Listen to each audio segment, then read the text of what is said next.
Hi sir, thank you so much for coming here. My pleasure, Sandeep, that we are doing this. I just want you to introduce yourself, sir, to our audience. Oh, yes. So I'll start with myself. Hello, everyone. I am Dr. Bhavin Ram. I'm a vascular and endovascular surgeon working at Yashoda Secunderabad. So I'll tell a little bit brief about myself also. I'm a basically Gujarati person who did his MBBS and MS both at BJ Medical College, Ahmedabad. And then after doing for 2 years assistant professor in general surgery, I moved to Bangalore Narayan Vidyalaya for doing my super specialty of vascular surgery, which I finished in 2014 and then almost 3.5 years I was working as a consultant over there, and then I moved to Hyderabad in 2018. So this is a little bit small history you can say about myself. Sir आपका नाम भविन राम है ना sir? कितने लोगों ने बोला है कि आपका नाम बहुत अच्छा है बोल के? Not a single person. Since I have moved to Hyderabad or you can say in South India, problem ये हुआ है कि nobody knows how to pronounce it. 99% will come and say Bhavani. Dr. Bhavani, कहाँ है Dr. Bhavani? Or somebody will say Dr. Ram, that's fine, but nobody can pronounce Dr. Bhavin. क्योंकि this is a typical Gujarati name. So good question, Sandeep. Sir आपने general surgery करने के बाद vascular surgery किया है. Yes. तो what motivated you to take vascular surgery, sir?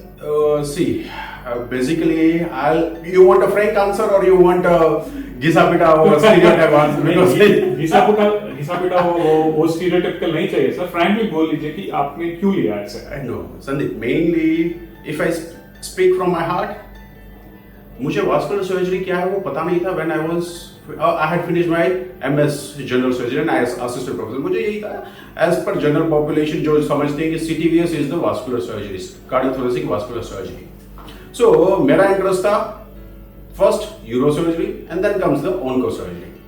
After giving my entrance exam, I was waiting for the results and things, but urosurgery मुझे जो choice के center चाहिए थे, I didn't get. And oncosurgery में भी वही हुआ. So 1 year I waited for more. Second year again I gave my entrance exam. Then I realized no, I can't wait now more. I want super specialty. Then मेरे choices में यूरोसर्जरी के जो 2-3 centre पीछे के थे वो थे, and then comes vascular surgery and then other branches. तब पहली बार मैंने vascular surgery सुना, but then I went into little bit in detail. Then I realized no, this is an upcoming branch where in India we have not seen many vascular surgeons who are going into this and there is no awareness. Then I realized a day before my admission process, I choose that now. मुझे अगर अच्छा centre vascular surgery में मिलता है, I'll go for that. So luckily ये भी हुआ. At the time of interview in my after my entrance exam, only 4 seats were there all over India, and I was the last and fourth candidate to take that vascular surgery seat in 2012. Yes. Sir आपने तो vascular surgery ऐसे सबसे बात करने के बाद ले तो लिया. कभी ये रिग्रेट हुआ कि मैंने शायद रॉन्ग सब्जेक्ट चूज किया, ऐसा कभी लगा, या you are very much happy with it? Never a single day or single moment I felt that this is the wrong branch. No. Why? I'll tell you one more thing also. As a general surgeon, what we think always, surgery करते हैं तब पहले से from first year onwards, my boss used to say, stay away from vein or artery. Any blood vessel comes, you should stay away from that. क्योंकि invariably if you will injured, you will make a mess of it. Now, beauty of vascular surgery is you are running towards a blood vessel. You are going, touching it and correcting it. So, पहले जो 5-6 साल सीखा कि जिससे दूर रहो उसको ही जाते हो. It's a very much challenging and brave thing. So, not a single moment I have felt that this is a bad match. No.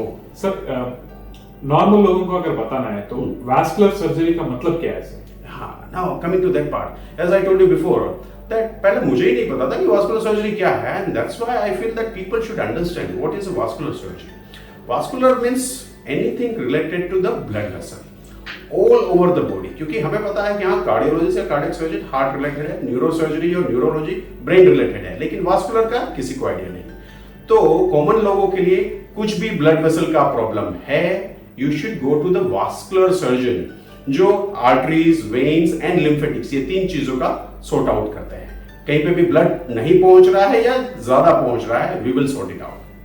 Sir इसमें जैसे कि CTVS है, कार्डियोथोरैसिक वास्कुलर सर्जरी, उस स्पेशलिटी में और आपके स्पेशलिटी में फर्क क्या है सर? कार्डियोथोरेसिक वास्कुलर सर्जरी, ये अगर आप देखें तो 3 ब्रांच एक साथ में, cardiac, thoracic and vascular. Over the time in western world तीनों ब्रांच सेपरेट हुई, जबकि इंडिया में यही चीज चलती रही। Cardiothoracic vascular surgery CTVS generally उनका मेन कंसंट्रेशन होता है हार्ट बाईपासेस करना। सो बाकी की चीजें हार्ट के अलावा जो भी ब्लड वेसल्स है वो इग्नोर हो जाती है और उस पर वो कंसंट्रेट नहीं कर पाते हैं। जबकि वास्कुलर सर्जरी मीन्स हाथ है, पैर है, एब्डोमेन है या कहीं पे भी सर्कुलेशन नहीं हो रहा है, हम लोग उसको ठीक करते हैं। लेग में वीनस प्रॉब्लम है, हम लोग उसको ठीक करते हैं। This is a main difference. Cardiac surgeon they work on the heart, vascular surgeon they operate on the blood vessels other than heart everywhere. Sir एक वैस्कुलर सर्जन कौन से सर्जरीज करते हैं सर आप? So as a vascular surgeon हमारा क्या है, field के हिसाब से डिसाइड होता है। आर्टेरियल प्रॉब्लम है, वीनस प्रॉब्लम है या लिम्फेटिक है। Arterial problem means the blood vessels which give circulation और supply the blood to the organ. अगर उसमें कहीं पे ब्लॉकेज है तो हम बाईपासेस कर सकते हैं। अगर छोटा ब्लॉक है या नैरोइंग है तो हम एंजियोप्लास्टी स्टेंटिंग करते हैं, जैसे कार्डियोलॉजिस्ट हार्ट के लिए करते हैं, हम लोग वैसे ही लेग आर्टरीज, आर्म के लिए या फिर पेट के अंदर रीनल आर्टरी, इंटेस्टाइन को सप्लाई करने वाली आर्टरीज, उन सब के लिए एंजियोप्लास्टी स्टेंटिंग अगर वो सक्सेसफुल नहीं हुआ तो बाईपास करते हैं।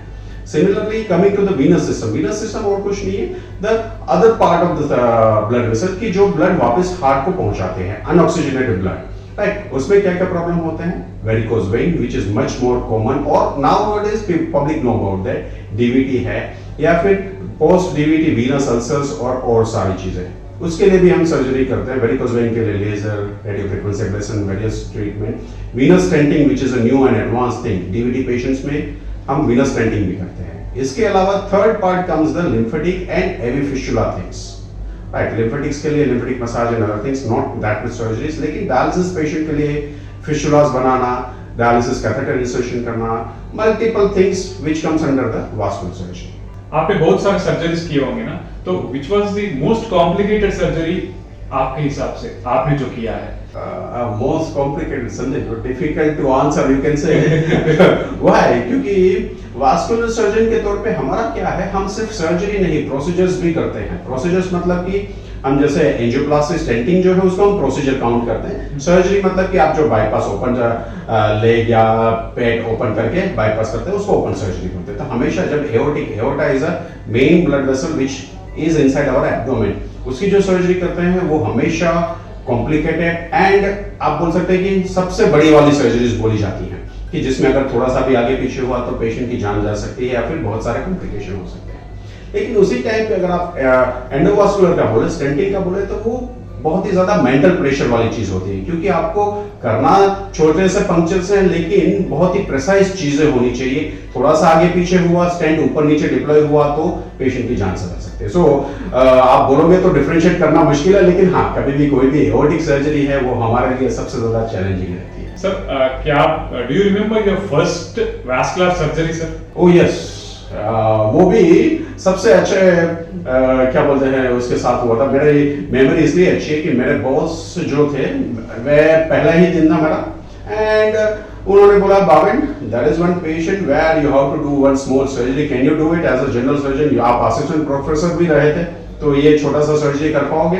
मैंने कहा यस सर, बताइए क्या है। तो you will not believe, as a vascular surgeon मेरा पहला सर्जरी था स्किन ग्राफ्टिंग, मतलब कि that is a plastic surgery procedure जहां पे आप अल्सर को स्किन लेके दूसरे पार्ट से स्किन लेके कवर करते हैं। That was my first surgery. But again next day जो इंटरेस्टिंग चीज हुई वो मैं बताता हूँ कि हमारे ओटी लिस्ट में एक एओर्टिक सर्जरी थी, जहां पे मेरे जो बॉस थे वो एओर्टिक जो बाईपास कर रहे थे, मतलब कि जो ब्लॉकेज था मेन एब्डोमेन की आर्टरी में उसको बाईपास करना था।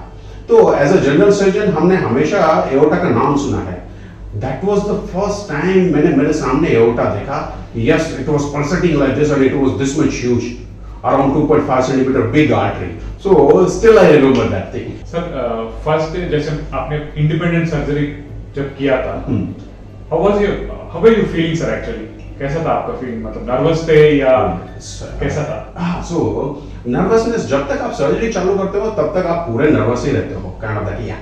But once you start the surgery, you get entangled, or you can say आप उसके अंदर मग्न हो जाते हो, घुस जाते हो, then you forget about everything else. एक बार सर्जरी चालू हो जाती है तब वो सब कुछ चला जाता है। हाँ, बिफोर दैट ऑलवेज नर्वसनेस रहती है, ये हो सकता है, वो हो सकता है, लेकिन as a surgeon main thing what I have learned is you should have plan A, plan B and plan C, क्योंकि हर बार आप जो चाहते हो वैसे ही नहीं जाता है. So you should be ready for the challenges, complication and things, and you should come out of that thing. Right, that is the main thing. Subject के हिसाब में अगर बात करें तो वैस्कुलर सर्जरी में न्यूअर एडवांसेस क्या क्या है सर? एक चीज बताऊं संदीप, तो thing is vascular surgery India के लिए काफी नई ब्रांच है. In last 8-10 years only it has flourished very much. तो इंडिया में बहुत सारे एडवांसेस आए हैं, क्योंकि अभी तक लोगों का ये मानना था कि हार्ट के लिए ही एंजियोप्लास्टी हो सकती है. कोई ये नहीं सोचता था कि पाँव में छोटा सा अल्सर है, वो ब्लड नहीं पहुंच रहा है, उसकी वजह से है, और कहीं पे छोटा सा पंक्चर करके लोग नीचे फुट तक की आर्टरी के लिए एंजियोप्लास्टी कर सकते हैं. So you can say peripheral artery is the major advance in the vascular surgery.